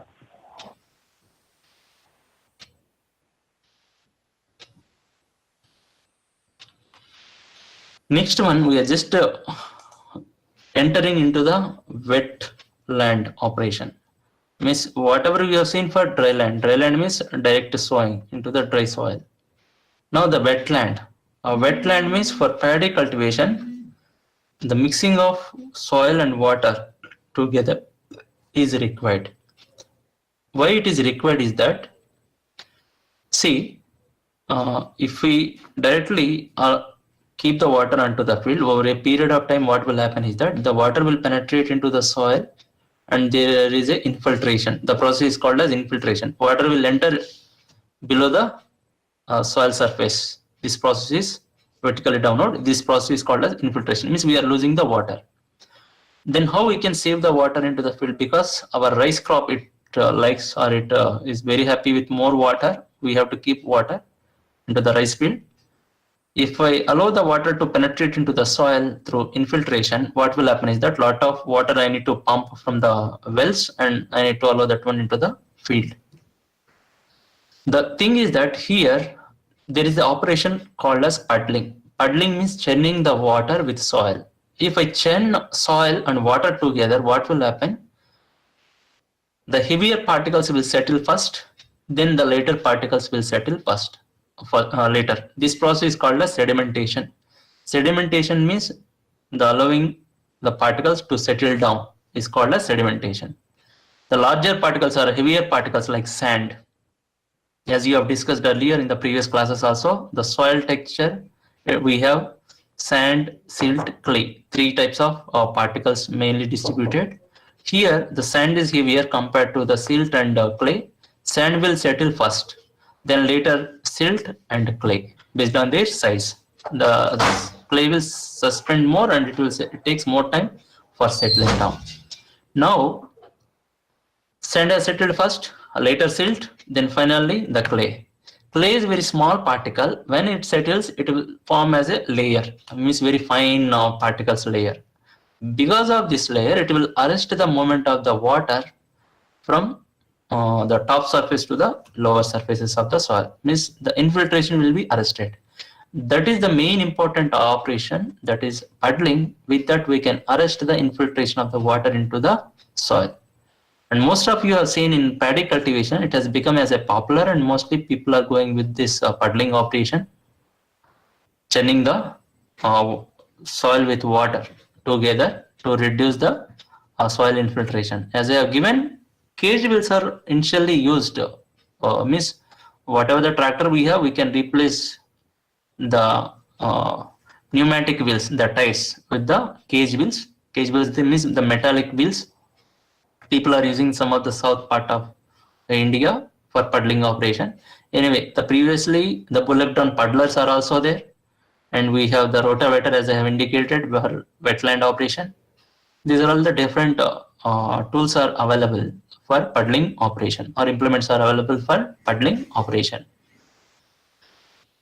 Cage wheels, it give very high traction because we need to do the wetland operation. Wetland means the soil and water we are mixing means sometimes slippy, the tires may slip. To avoid that, we are going for the cage wheels, and it will support the vehicle by distributing the weight of the machine over. If it is connected with any rotavator, even it can able to support the weight and reduce the soil compaction and prevent it from bogging down. Even when the entire tractor, sometimes it may go down or sink down into the wet soil. That also can be arrested if we go for the cage wheels. Generally, we have two types of cage wheels. One is like full cage wheel, the another one is like half cage wheel. Whatever I have indicated over here is this one is your full cage wheel. The full cage wheel, we have a set like two for the rear wheels. Here rear wheels are powered. It is a two-wheel drive tractor. Rear wheels are powered. We can directly couple. We can take out the tire and we can couple with the full cage wheel. The outer diameter of this one is 690 millimeter, and the ring type is it is a solid bar of 10 millimeter thickness. The inner diameter we have 340 millimeter. It is a thick flat. We can bend. It is bent as a circle, and number of lugs anyway it may vary, but here we have 12 number of lug, and 20 HP tractor we can use for using these full cage wheels. Mahindra and Mahindra, anyway, they have this cage wheel, and the set of cage wheel cost is 15,000. We can observe the operation. This is the puddling operation. They have taken the wheels, the tires, and they are coupled with the full cage wheel, and directly it is used for the puddling operation. Here, both the sets are there, and the two sides. They are measuring. Anyway, about the tractor also, it has a 12 forward and a 3 reverse, and see, firstly the operator is operating this wetland operation. And remember, I am just suggesting to all the farmers, don't couple these cage wheels for transportation. It will cause the damage of the your pakka roads. Whenever you go to the field, then you can assemble the cage wheels, and there you can able to do the puddling operation. This is the full cage wheel. Now, this is the half cage wheel. As I told, there are half cage wheels are also available. VST tractors, they have this half cage wheels, and Sonalika small tractor also. Here they are using the half cage wheel. These half cage wheels are fitted to improve the traction when it is coupled with a rotavator. Here, the rotavator used for the wetland operation. As a traction aid, the half cage wheels are mounted onto the tractor. The half cage wheel cost is here 12,000 rupees as per the VST Shakti, the VST manufacturer. And number of lugs there we have 18, and the size of the cage wheel also they have indicated 355 by 50 by 50. 355 is the outer diameter, 50 is the inner diameter. Here the both the sides 50 by 50 is also available. Here they are using 4.9 means 5 millimeter thick flat. And the suitability of the tractor, they have indicated about 30 HP we can go, and the mass of the cage wheel is 98 kg. Now this is the cage wheel. With that, I am just ending for today's session for till paddling operation. In the next tomorrow, we can see how we can go for the transplanting and protection equipment and harvesting and threshing equipment all together in the next session, that is tomorrow.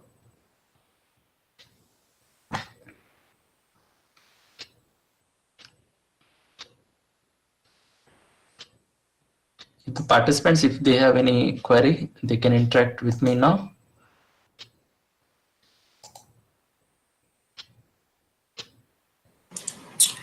Sir, this is Ram. I presume that the technical specifications, right? Most of the farmers are aware, right? It's a more they should understand what is what and what type of equipments they should use. Go for the level of knowledge should be sufficient. Yeah. But it's very difficult to know the technical specifications, and that type of knowledge may be very difficult for many farmers to understand. Yeah. Yeah. And yes, the technical part, details also I can indicate. But yeah, the farmers, if they can understand the which type of implement, what type of tractor we can couple for the operation, there should be a proper matching between the power source, the tractor, what they are using, and the implement, which one is required to connect to that. This is very important aspect for operating the implements.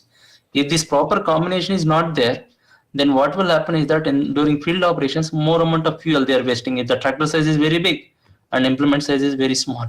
And sometimes the implement size is very big and they are matching with a lower horsepower tractor. During this one, what will happen is that there is a slippage, more the tractor will slip more because it cannot able to track the heavier implement like MB plow, as I have indicated, 3 bottom, 4 bottom. If you go with the undersized tractor, the tractor will slip, and there also it consumes more fuel. Mostly the farmer will look whether his operation is happening properly or not, the first thing. And second thing they will observe is that how much fuel it is eating or how much fuel it is taking. They're mostly concentrated on these two aspects, but they are not. I'm not saying that the farmers also should keep in mind the service and how to maintain the implements daily, or the tractor or power source, what are the different maintenance operations the manufacturer has suggested to do, and different service sections are also there. A timely service is also another important. And there is one more thing is that hourly operation. These many hours only you can operate per day. Means we need to give rest to the both implement as well as the tractor also. Then only they can give to us the efficient output. If all these aspects, if the farmers can keep in mind, it will be very useful to get a good output from the machine. Right, sir. In our area, the very limited farmers owning the tractors, but mostly others engage third-party people on hourly basis. Right, and they have a limited equipments. Yeah, everybody would be having, but not other the disc type of things, right? Not everybody has that. Yeah, that is why as per the operation wise also the implements are there based on the soil and based on the crop. Also the implements may vary. That's why I'm just we are keeping this as a session. We are exposing what all the different implements are there, how you can use or how can you match. This is only the first session. We are going with different type of implements and their specification wise. The later sessions in future surely in depth of knowledge. Mostly the manufacturers and entrepreneurs may require this one. For the training session, we can cover the other aspects of the implements also. Thank you, sir. Sir, I have one question. Yes, please. Whether what would be economical, whether the farmer should buy these equipments or should they hire and use it? Yeah, hiring is best or economical is best, right? Yeah, 1 minute I'm coming.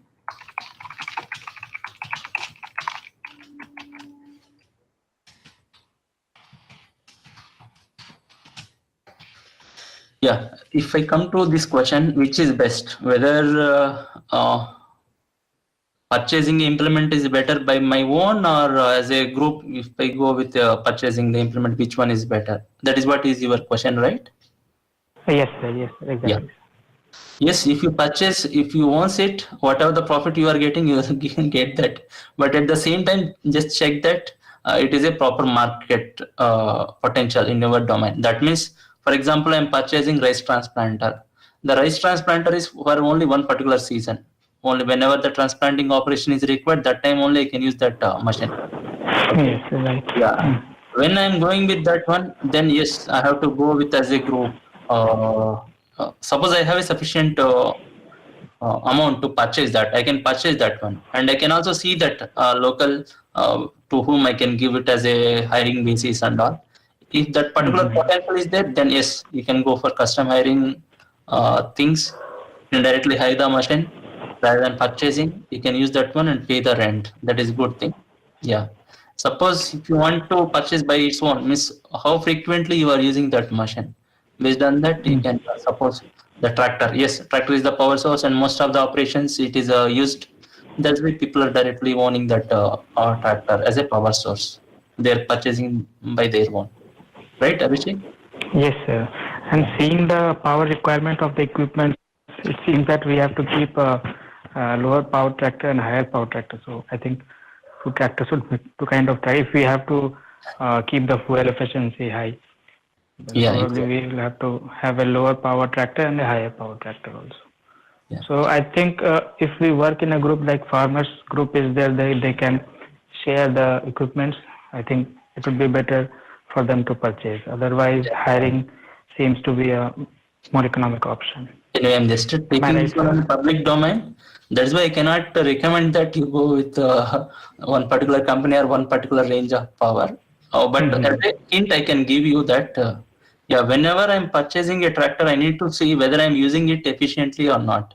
It is not like that. If I purchase a very big 4-wheel drive tractor with high horsepower, that it also connects to the status. That is true that if I have a very then I will be the best person on the field to do the operation. That is also there. But main thing is that how efficiently you are using it based on the recommendation of the manufacturer. I'm keeping this as an underline. Okay, the recommendation of the manufacturer, we have to go with that.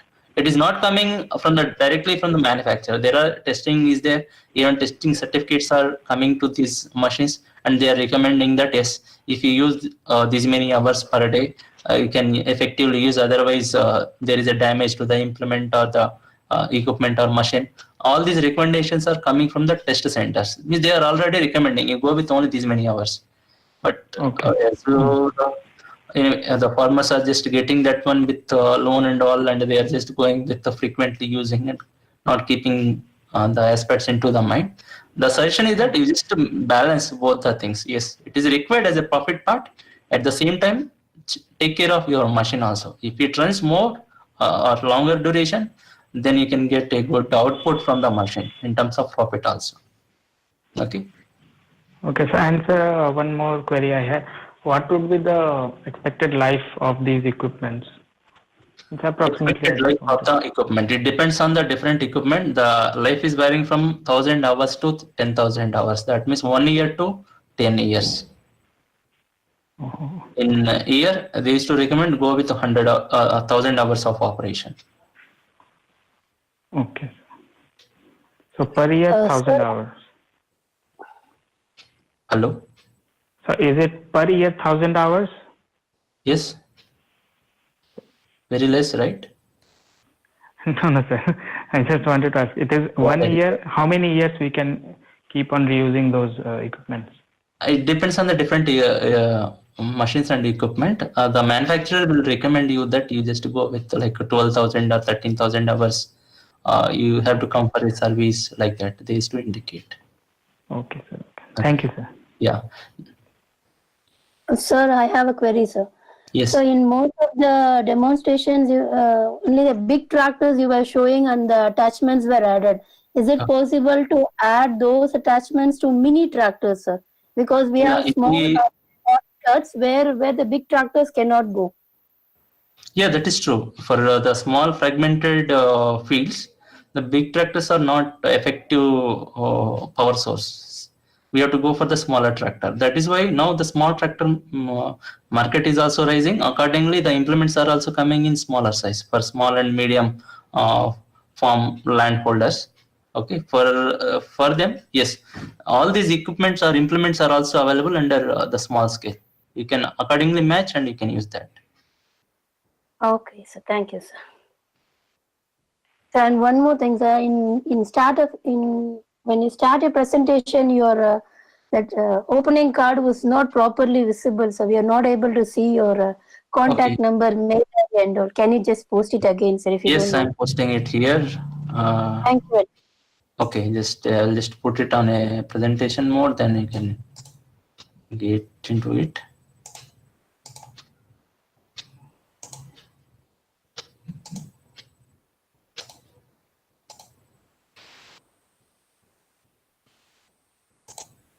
Yeah, this is my email ID, very simple, Rajendra. I'm working in Agriculture and Food Engineering Department, IIT Kharagpur.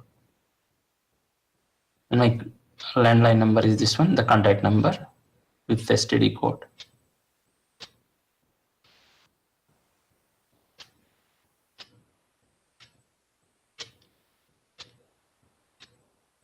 Is it okay? Yes, sir. Thank you, sir. Thank you.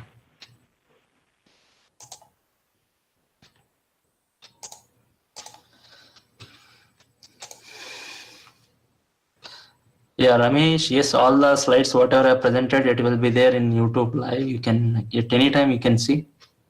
And not only in my lecture, all the lectures, we are just keeping it as open. And not only to Ramesh, to all. You can watch as a public information. We are just keeping it open to all the people enter the world. Okay. Thank you, sir. One thing I'm just reminding, whatever the cost and all, what I have taken on that particular time basis only. It may vary with the manufacturer. Okay. I'm giving this as a clarification in this particular presentation. It is as a rough idea how much is the cost, you can able to get that. Okay.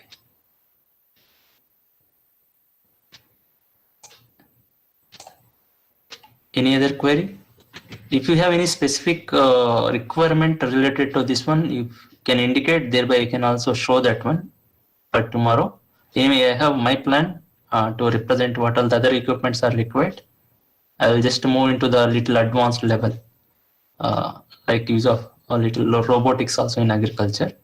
If you have any specific requirement for one particular operation, I can cover that part also. If you can indicate into the chat box or somewhere.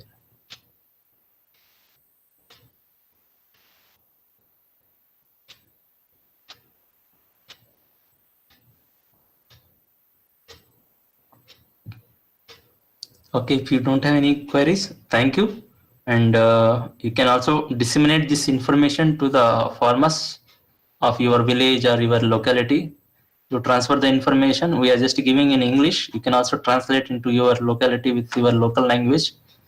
And thereby the right information will go to the right person and they can use it rightly for right benefit. Thank you all. Thank you, sir. Thank you, sir. With that, I'm just ending this session. Thank you all. Thank you, sir.